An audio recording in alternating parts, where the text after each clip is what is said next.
سنو، کیا آپ نے کبھی وہ وقت گزارا ہے جب ہر چیز آپ کے خلاف ہو رہی ہو، جب ایسا محسوس ہو کہ آپ کی دعائیں سننے والا کوئی نہیں، جب آپ محنت کرتے رہے، صبر کرتے رہے، مگر حالات بد سے بدتر ہوتے جائیں؟ ایسے لمحات میں انسان کے دل میں سوال اٹھتا ہے، کیا اللہ مجھے بھول گیا ہے؟ یہ وہی لمحہ ہوتا ہے جب آپ کے صبر کا امتحان لیا جا رہا ہوتا ہے، جب اللہ آپ کو پرکھ رہا ہوتا ہے کہ آپ اس آزمائش میں ثابت قدم رہتے ہیں یا نہیں۔ لیکن جو لوگ اللہ کی رحمت پر یقین رکھتے ہیں، ان کے لیے آزمائش کے بعد اللہ کی مدد ایسی آتی ہے کہ ساری مشکلات ختم ہو جاتی ہے۔ اللہ جب کسی کی مدد کے لیے فرشتے بھیجتا ہے، جب اس کے لیے دروازے کھولتا ہے، تو اس سے پہلے کچھ نشانیاں ظاہر کرتا ہے۔ اگر آپ ان نشانیوں کو پہچان سکیں تو آپ کو معلوم ہو جائے گا کہ اب آپ کے حالات بدلنے والے ہیں، اب آپ کی مشکل ختم ہونے والی ہے۔ اللہ کی مدد سے پہلے سب سے پہلی نشانی یہ ہوتی ہے کہ آزمائش شدید ہو جاتی ہے، حالات پہلے سے زیادہ خراب ہو جاتے ہیں۔ وہی لوگ جو پہلے ساتھ کھڑے ہوتے تھے، وہی آپ کو چھوڑ جاتے ہیں۔ جس کام میں آپ کی کامیابی ہونے والی ہوتی ہے، وہ آخری لمحے پر رک جاتا ہے۔ یہی وہ لمحہ ہوتا ہے جب شیطان وسوسے ڈالتا ہے، جب انسان کے اندر مایوسی پیدا ہونے لگتی ہے، جب صبر کی آخری حد آ جاتی ہے۔ لیکن حقیقت میں یہی وہ لمحہ ہوتا ہے جب اللہ کی مدد بالکل قریب ہوتی ہے۔ قرآن میں اللہ فرماتا ہے، کیا تم یہ سمجھتے ہو کہ جنت میں داخل ہو جاؤ گے حالانکہ تم پر وہ حالات نہیں آئے جو تم سے پہلے ایمان والوں پر آئے تھے؟ ان پر سختیاں آئیں، مصیبتیں آئیں، یہاں تک کہ رسول اور ایمان والے چیخ اٹھے کہ اللہ کی مدد کب آئے گی؟ خبردار، بے شک اللہ کی مدد قریب ہے۔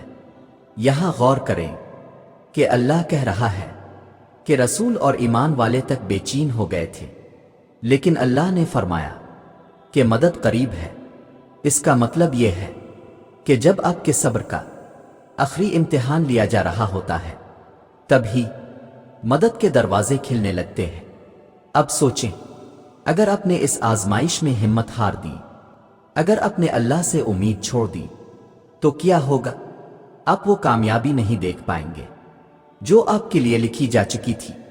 یہ وہ وقت ہوتا ہے جب عام انسان ہار مان لیتے ہیں، مگر جو لوگ اللہ پر یقین رکھتے ہیں وہ ثابت قدم رہتے ہیں۔ اگر یوسف علیہ السلام کو قید میں ڈال دیا گیا تھا تو کیا وہ وہاں ہمیشہ رہے؟ اگر موسیٰ علیہ السلام کو سمندر کے کنارے دشمن کے بیچ لا کھڑا کیا گیا تھا تو کیا اللہ نے ان کے لیے راستہ نہیں بنایا؟ اگر مریم علیہ السلام پر اتنی بڑی آزمائش آئی تھی تو کیا اللہ نے انہیں بے سہارا چھوڑا؟ یہی اصول آپ کی زندگی میں بھی ہے۔ اگر آپ کی مشکلات حد سے بڑھ چکی ہیں، اگر ہر راستہ بند لگ رہا ہے، تو گھبرائیں نہیں۔ یہ اس بات کی علامت ہے کہ اللہ کی مدد بہت قریب ہے۔ اب سوال یہ ہے کہ یہ مدد کیسے محسوس ہوگی؟ کیسے پتہ چلے گا کہ اللہ نے ہمارے لیے فیصلہ کر لیا ہے؟ تو سنو، جب مشکل وقت حد سے بڑھ جائے، جب آزمائش ناقابل برداشت لگنے لگے، جب ہر طرف اندھیرا ہو اور امید کی کوئی کرن نظر نہ آئے، تو یہ وہ لمحہ ہوتا ہے جب اللہ کی مدد بس آنے ہی والی ہوتی ہے۔ لیکن یہ مدد اچانک نہیں آتی، بلکہ اللہ پہلے ہمیں پرکھتا ہے، آزماتا ہے کہ ہم اس کی رحمت کے کتنے امیدوار ہیں، ہم اس پر کتنا یقین رکھتے ہیں۔ یہی وہ وقت ہوتا ہے جب انسان کے صبر کا آخری امتحان لیا جاتا ہے، جب دعائیں کرتے کرتے انسان تھک جاتا ہے، جب آنکھیں آنسو بہا بہا کر خشک ہو جاتی ہے، جب دل اندر سے کہتا ہے کہ بس اب اور نہیں سہ سکتے، تو وہی لمحہ اللہ کی مدد کے سب سے قریب ہوتا ہے۔ یہاں پر غور کریں، یعقوب علیہ السلام نے اپنے بیٹے یوسف علیہ السلام کو کھو دیا، برسوں تک وہ اپنے بیٹے کے غم میں روئے، ان کی بینائی تک چلی گئی، لیکن وہ امید نہیں ہارے۔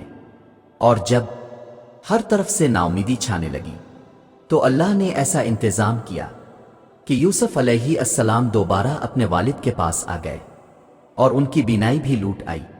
یہی اصول ہماری زندگی میں بھی چلتا ہے۔ اللہ آپ کو اس وقت تک آزماتا ہے جب تک کہ آپ کا صبر اپنی انتہا کو نہ پہنچ جائے۔ لیکن مسئلہ یہ ہے کہ ہم میں سے اکثر لوگ صبر کی اس حد سے پہلے ہی ہار مان لیتے ہیں۔ ہم جلدی نتیجہ چاہتے ہیں، ہم چاہتے ہیں کہ جیسے ہی ہم دعا کریں فوراً جواب ملے، لیکن اللہ ہمیں سکھانا چاہتا ہے کہ اگر کامیابی حاصل کرنی ہے تو انتظار کرنا سیکھو، استقامت اختیار کرو۔ قرآن میں اللہ فرماتا ہے اور صبر کرو، بے شک اللہ صبر کرنے والوں کے ساتھ ہے۔ یہ آیت ہمیں یاد دلاتی ہے کہ جب ہم اپنی تمام تر کوششیں کر چکے ہوں، جب ہم اپنی پوری محنت لگا چکے ہوں اور پھر بھی نتائج نہ مل رہے ہوں، تو اس کا مطلب یہ نہیں کہ ہماری کوششیں ضائع ہو گئیں، بلکہ اس کا مطلب یہ ہے کہ اللہ ہمیں وہ بہترین وقت دینے والا ہے جو ہمارے حق میں سب سے بہتر ہوگا۔ آپ نے سنا ہوگا کہ بعض اوقات ہم جو چاہتے ہیں وہ ہمیں نہیں ملتا، لیکن جو ملتا ہے وہ ہماری توقعات سے بھی زیادہ بہتر ہوتا ہے۔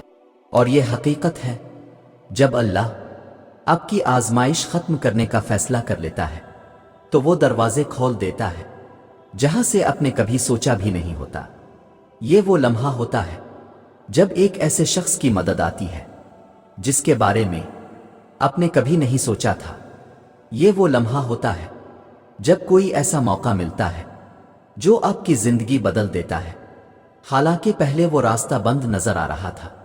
یہ وہ لمحہ ہوتا ہے جب آپ کے لیے ایک نیا راستہ بننے لگتا ہے، جبکہ آپ نے سمجھا تھا کہ سب کچھ ختم ہو گیا ہے۔